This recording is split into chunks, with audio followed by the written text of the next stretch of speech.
કાઠિયાવાડમાં વરસાદ પડે અને આપણે કલીની ભાજી ના ખાઈએ એ તો નાઇન્સાફી છે બોસ. તો હાલો બનાવીએ કલીની ભાજી. હવે કલીની ભાજી બનાવવા માટે સૌપ્રથમ એક પેનમાં 2 થી 3 ટેબલ સ્પૂન જેટલું તેલ ઉમેરવાનું છે. ત્યારબાદ આપણે તેમાં 1/2 ટીસ્પૂન જેટલું જીરું અને હિંગ ઉમેરશું. હવે જીરું થોડું ગરમ થાય એટલે આપણે તેમાં લસણ ઉમેરવાનું છે. લસણ અંદાજે 8 થી 10 કળીઓ લીધી છે. હવે લસણને આપણે અધકચરું ક્રશ કરીને ઉમેરવાનું છે. એની જગ્યાએ જો તમારે લસણની પેસ્ટ ઉમેરવી હોય તો ઉમેરી શકો છો, પણ અધકચરું ક્રશ કરેલું લસણ છે એ વધારે સારી ફ્લેવર આપે છે ભાજીમાં. ત્યારબાદ આપણે એમાં એક ફાઇનલી ચોપ ટોમેટો ઉમેરવાનું છે. હું ટેબલ સ્પૂન બોલવા જતી હતી, સોરી ફોર દેટ. અને એ બરાબર મિક્સ કરવાનું છે. તમને ખબર છે આ કલીની ભાજી છે ને ખાલી ચોમાસાના 4 મહિના જ મળતી હોય છે. તો મારી મમ્મી તો રાહ જોઈને બેઠી હોય કે જેવો વરસાદ પડે અને મારા પપ્પા ઘરમાં કલીની ભાજી લઈને આવે. હવે આ ટમેટો કૂક થઈ ગયું છે. ત્યારબાદ આપણે તેમાં કલીની ભાજી ઉમેરીશું. હવે કલીની ભાજીને આપણે ઝીણી ઝીણી સુધારી બરાબર વોશ કરી અને પછી આપણે આમાં ઉમેરવાની છે.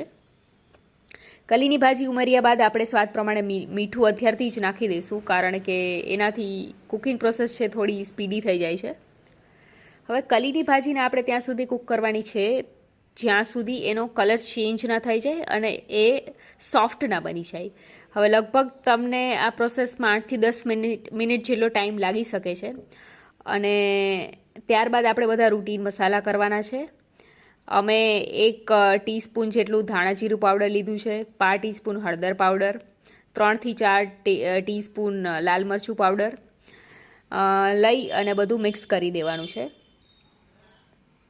હવે હું તો વેઇટ જ કરું છું કે જલ્દી આ કલીની ભાજી બને અને હું જમવા બેસું મારી ખાનાવાળી થાળીમાં. એક બાજુ કલીની ભાજી, પછી રોટલા, આહાહા, પછી છાશ, પછી કાકડીનું કચુંબર, લીલી ડુંગળી, ઓહો હો, મોજ પડી જવાની છે.